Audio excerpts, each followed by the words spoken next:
بسم الله الرحمن الرحيم. الحمد لله وكفى وسلام على عباده الذين اصطفى. أما بعد فأعوذ بالله من الشيطان الرجيم. بسم الله الرحمن الرحيم. يا أيها الذين آمنوا كتب عليكم الصيام كما كتب على الذين من قبلكم لعلكم تتقون أياما معدودات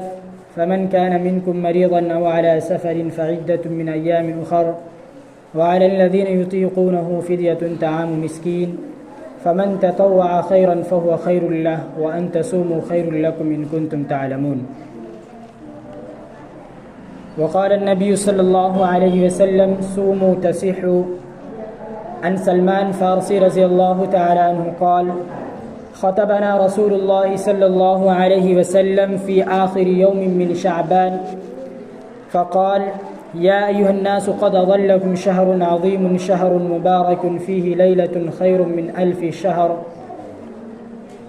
فمن تقرب فيه بخصلة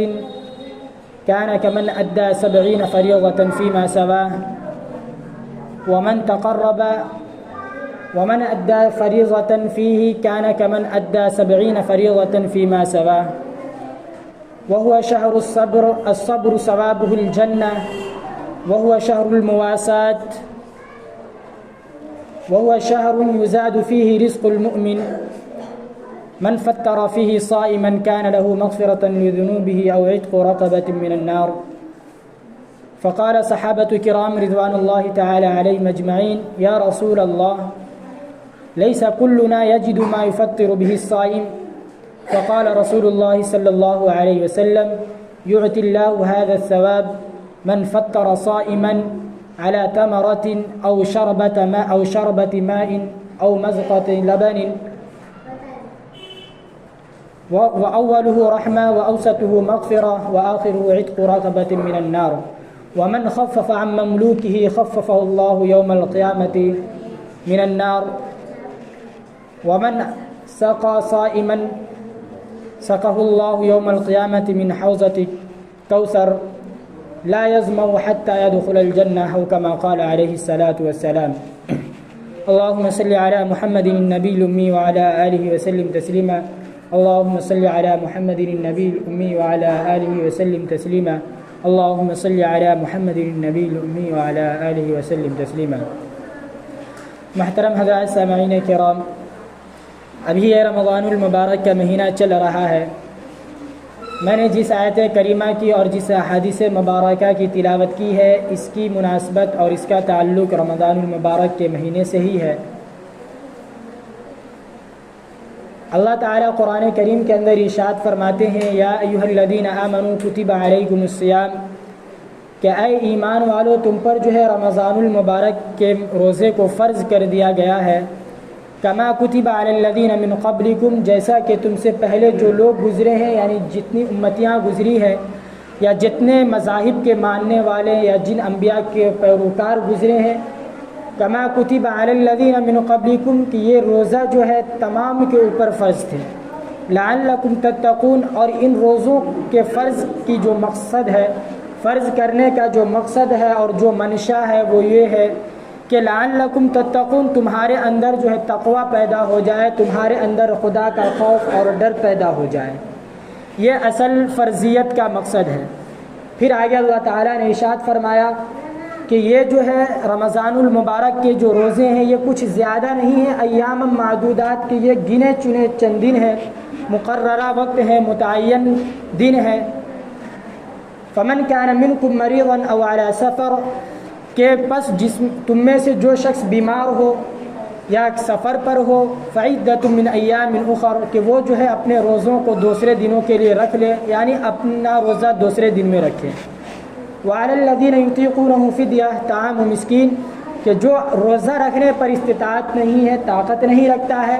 تو وہ فدیہ دے، اور فدیہ جو ہے مسکین کو کھانا کھلانا ہے 2 وقت کا، یا اگر کھانا نہیں کھلا سکتا ہے تو وہ صدقہ فطر کے مطابق یا اسی کے بقدر جو ہے فدیہ ادا کر دے.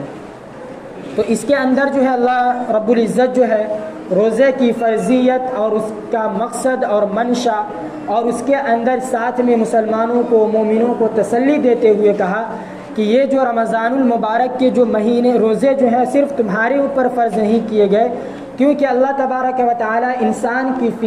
فطرت کو جانتے ہیں کہ یہ جو انسان جو ہے بہت ہی جلد گھبرا جانے والی چیز ہے اور بہت ہی جلد گھبرا جانے والی مخلوق ہے، لہٰذا تسلی دیتے ہوئے فرمایا کہ ایسا نہ ہو کہ تم جو ہے اس کو اپنے اوپر بوجھ سمجھو کہ اللہ تعالیٰ نے صرف ہم لوگوں کو جو ہے صبح سے لے کر شام تک، یعنی طلوع فجر سے لے کر غروب آفتاب تک جو ہے ہم لوگوں کو کھانے پینے سے، صبح صادق سے لے کر غروب آفتاب تک کھانے پینے سے اور دیگر لغویات سے جو ہے بچنے کا جو ہے صرف ہم لوگوں کو کہا ہے۔ اس سے پہلے جو لوگ گزرے ہیں انہی لوگوں کو اچھا تھا، یعنی طرح طرح کی جو باتیں لوگوں کے ذہن میں آتی ہے، اسی اشکالات اور اسی اعتراضات کو دور کرنے کے لیے اللہ تعالیٰ نے کہا کہ من قبلکم لعلکم تتقون، کہ یہ چیزیں جو ہے تم سے پہلے تمام امتیوں پر فرض تھی۔ یہ الگ بات ہے کہ ان پر کتنے دن فرض تھے یا ان کے روزہ رکھنے کی صورت کیا تھی، کیا شکل تھی۔ جیسا کہ ہم دیکھ سکتے ہیں کہ ہمارے غیر مذہب کے اندر بھی، ہندو دھرم ہو یا سکھ دھرم ہو، عیسائی دھرم ہو، تمام لوگ جو ہے روزہ رکھتے ہیں۔ یہ الگ بات ہے کہ ان کے ہاں روزہ رکھنے کی شکل الگ ہے۔ ہمارے یہاں ہے کہ اگر صبح صادق کے بعد سحری کا جب وقت ختم ہو جائے، اس وقت سے غروب آفتاب تک، سورج ڈھلنے تک جو ہے نہ کچھ کھانا ہے نہ پینا ہے اور تمام بری باتوں سے بچنا ہے۔ لیکن ان کے یہاں، غیر مسلموں کے یہاں یہ ہے کہ آدمی صرف کھانا نہیں کھا سکتا، البتہ نمکین کھانے سے گریز کرتا ہے، باقی میٹھی چیز جتنی کھائے وہ کھا سکتا ہے۔ ان کے یہاں روزہ رکھنے کی، اپواس کرنے کا یہ طریقہ ہے۔ لیکن خلاصہ کلام یہ ہے کہ روزہ ہر امت پر، ہر مذاہب پر، جتنے بھی دھارمک لوگ ہیں تمام مذاہب پر جو ہے روزے کو فرض کیا گیا، اور روزے کی جو فرضیت ہے اس کا اصل مقصد وہی لعلکم تتقون۔ پھر اللہ تعالیٰ نے قرآن کریم کے اندر بھی دوسری جگہ ارشاد فرمایا وما خلقت الجن والانس الا لیعبدون، کہ میں نے جو ہے انسان کو صرف اپنی عبادتوں کے لیے پیدا کیا۔ تو عبادتوں کے اندر جو ہے روزہ رکھنا ہے، نماز ہے، حج ہے، یعنی ارکان اسلام تمام چیزیں جو ہے اس کے اندر داخل ہیں۔ جب یہ آیت کریمہ نازل ہوئی، یا یہ آیت کریمہ یا اس کے علاوہ وَإِذْ قَالَ رَبُّكَ لِلْمَلَائِكَةِ إِنِّي جَاعِلٌ فِي الْأَرْضِ خَلِيفَةً، تو ان تمام آیتوں پر جو ہے انسانوں کا اعتراض ہوا، فرشتوں کا اعتراض ہوا۔ فرشتوں نے اللہ تبارک و تعالیٰ سے سوال کیا،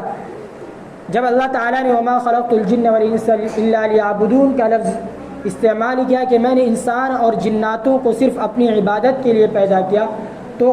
لوگ جو ہے اعتراض کرنے لگے کہ عبادت کے لیے انسانوں کو کیوں پیدا کیا؟ عبادت کے لیے تو صرف فرشتوں کو پیدا کیا گیا ہے۔ جب فرشتوں کو عبادت کے لیے پیدا کیا گیا تو انسانوں کی عبادت کی کیا ضرورت؟ تب اللہ تعالیٰ نے ان کو وضاحت دیتے ہوئے کہا اور ان کو سمجھایا کہ انسان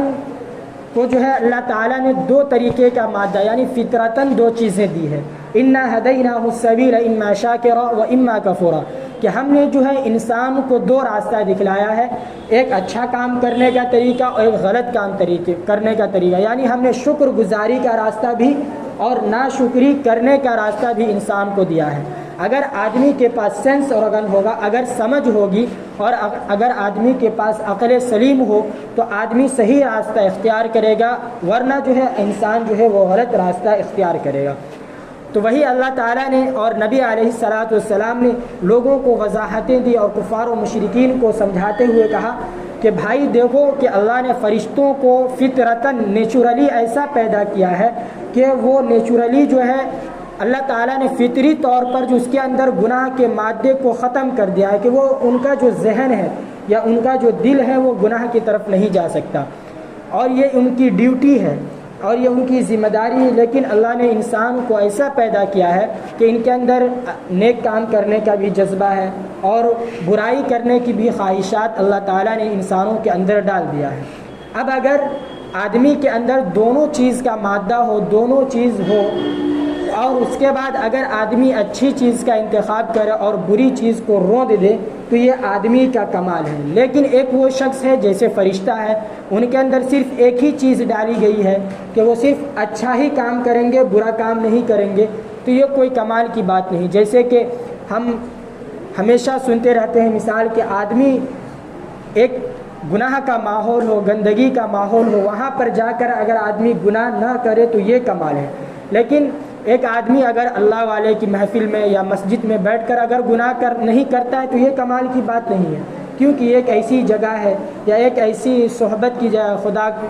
علماء کی جماعت ہو، ایسی جگہوں پر اگر آدمی گناہ نہیں کرتا ہے تو یہ کمال کی بات نہیں ہے۔ لیکن اگر آدمی کوئی غلط مقامات پر یا ایسے ماحول میں، پراگندہ ماحول میں، گندے ماحول میں رہ کر بھی خدا کی عبادت کرتا ہے اور گناہوں سے بچتا ہے، اور لوگ جس کاموں میں مشغول ہیں ان کاموں سے بچتا ہے، ان برائیوں سے بچتا ہے، تو یہ کمال کی بات ہے۔ تو اسی طریقے سے انسان کے اندر جو ہے اچھائی کا بھی مادہ ہے، برائی کا بھی مادہ، لیکن اگر آدمی برائی کو چھوڑ کر اچھے عمل پر جو ہے اچھے عمل کو ترجیح دے تو یہ انسان کا کمال ہے۔ اور ایک فرشتہ ہے جن کے اندر جو ہے صرف اچھی چیز کا جو مادہ رکھا گیا ہے، اب یہ اگر صرف پوری زندگی اور پوری عمر خدا کی عبادت کرے تو یہ ان کی جو یہ عبادت ہے، ان عبادات کے بدلے میں اللہ تعالیٰ ان کو کوئی اجر نہیں دے گا، کیونکہ اللہ تعالیٰ نے قرآن کریم کے اندر ارشاد فرمایا ان اللہ اشتری من المؤمنین انفسهم واموالهم بان لهم الجنہ، کہ ہم نے جو ہے مومنوں کو یعنی ایمان والوں کو جو ہے ان کو خود یعنی ان کی جانوں کو اور ان کے اعمال کو، یعنی جو وہ عمل کرتے ہیں، نیک اعمال جو کرتے ہیں، ان کو جنت کے بدلے میں خرید لیا ہے۔ یعنی جو انسان نیک اعمال کرے گا اور گناہوں سے، برائیوں سے بچے گا، اس کے بدلے میں جنت ہے۔ تو گویا کہ انسان کو اللہ تعالیٰ نے ان کے نیک اعمال کی وجہ سے جنت دیا ہے، جنت کے بدلے خرید لیا ہے۔ لیکن فرشتوں کو اللہ تعالیٰ نے اگر وہ پوری زندگی بھی، پوری عمر بھی صرف اللہ کی حمد و ثنا کرے اور اللہ کی تعریف بیان کرے، پھر بھی اللہ تعالیٰ ان کو جنت نہیں دیں گے، کیونکہ اٹ از ہز ڈیوٹی، یہ ان کی ڈیوٹی ہے، یہ ان کی ذمہ داری ہے، اللہ تعالیٰ نے اسی کے لیے ان کو پیدا ہی کیا ہے، اس لیے ان پر جو ہے کوئی کسی طریقے کا بدلہ نہیں ہے۔ لیکن ایک وہ شخص ہے جس کے اندر دونوں چیز رکھی گئی ہے، اس کے بعد وہ اگر برائیوں سے بچتا ہے تو یہ جو ہے کمال کی بات ہے۔ بہرحال جب اللہ تبارک و تعالیٰ نے اس دنیا کے اندر انسانوں کو بھیجنے کا ارادہ کیا، یعنی انسانوں کو پیدا کرنے کا ارادہ کیا، تو فرشتوں سے کہا وَإِذْ قَالَ رَبُّكَ لِلْمَلَائِكَةِ، کہ آپ کے رب نے اپنے فرشتوں سے کہا، ملائکہ سے کہا انی جاعل فی الارض خلیفہ، کہ میں دنیا کے اندر روئے زمین پر جو ہے اپنا خلیفہ بنانے والا ہوں، اپنے جانشین کو بھیجنے والا ہوں۔ تو اس وقت جو ہے فرشتوں نے ایک طریقے سے جو ہے اللہ کا مذاق اڑاتے ہوئے یا انسانوں کا مذاق اڑاتے ہوئے کہا قالوا اتجعل فیہا من یفسد فیہا ویسفک الدماء، کہ آپ ایک ایسی مخلوق کو، ایسے لوگوں کو اس زمین کے اندر بھیجیں گے جو صرف زمین کے اندر جو ہے فساد کریں گے، خون ریزی کریں گے، ہر جگہ جو ہے خون ریزی اور خون ریزی ماحول پیدا کریں گے۔ تب اللہ تعالیٰ نے کہا قال ونحن، پھر آگے فرشتے نے کہا وَنَحْنُ نُسَبِّحُ بِحَمْدِكَ وَنُقَدِّسُ لَكَ، جب کہ ہم آپ کی حمد و ثنا کرتے ہیں، آپ کی تعریفیں بیان کرتے ہیں۔ تب اللہ نے ان کو جواب دیتے ہوئے قال انی اعلم ما لا تعلمون، کہ میں تم سے زیادہ جانکار ہوں، میں تم سے زیادہ جاننے والا ہوں، تم مجھ سے زیادہ نہیں جانتے ہو۔ تو یعنی اعتراض ہر زمانے میں انسانوں پر کیا گیا، ابھی بھی کفار و مشرکین کے بھی آپ علیہ الصلاۃ والسلام پر اعتراض کیے، جب آپ کہا کہ ایک انسان رسول ہو سکتا ہے، ما لہذا الرسول یاکل الطعام ویمشی فی الاسواق، کہ آپ علیہ الصلاۃ والسلام نے جب نبوت کا دعویٰ کیا کہ میں نبی ہوں، میں اللہ کا پیغمبر ہوں، تو اس وقت جو ہے کفار و مشرکین نے اعتراض کیا ما لہذا الرسول یاکل الطعام ویمشی فی الاسواق، کہ کیا رسول ایسا ہوتا ہے جو کھاتا بھی ہے، جو زمین پر چلتا بھی ہے، یعنی جن کو بھوک بھی لگتی ہو اور جن کو بازار میں جانے کی ضرورت بھی ہوتی ہو۔ تو اللہ نے اس وقت بھی کہا کہ اگر میں تمہارے درمیان فرشتوں کو پیدا کر دیتا اور فرشتوں کو مثلاً نبی بنا کر بھیجتا تو تم لوگ اس وقت بھی اعتراض کرتے کہ فرشتوں کے اندر تو صرف عبادت کرنے کا مادہ ہے اور وہ عبادت کرتے ہیں تو یہ کمال کی کیا بات ہے، ہاں ہمارے پاس تو بیوی ہیں، بال بچے ہیں، یا ہمارے حوائج ضروریات یعنی دنیا کی ضروریات ہیں، ہمیں سونا بھی ہے، کھانا بھی ہے، بھوک لگتی ہے، پیاس لگتی ہے، ان کے باوجود بھی ہم خدا کی عبادت کرتے ہیں، یہ کمال ہے۔ اسی لیے اللہ نے نبی جو ہے وہ انسان ہی کو بنا کر بھیجا۔ تو یہ آج کی بات نہیں ہے، ہر زمانے میں اعتراض ہوا ہے، لیکن اس اعتراض کا جواب بھی دیا گیا ہے۔ تو خلاصہ کلام یہ ہے کہ اللہ نے انسان کو جو ہے صرف اپنی عبادت کے لیے پیدا کیا ہے، اور عبادت جو ہے وہ چاہے روزہ کی شکل میں ہو یا نماز کی شکل میں ہو یا حج کی شکل میں ہو یا تلاوت قرآن، یعنی جس بھی شکل میں ہو آدمی جو ہے روزے رکھے اور اللہ کی عبادت کرے اور جس مقصد کے لیے اس دنیا کے اندر ہمیں بھیجا گیا اس مقصد پر پورا اترے۔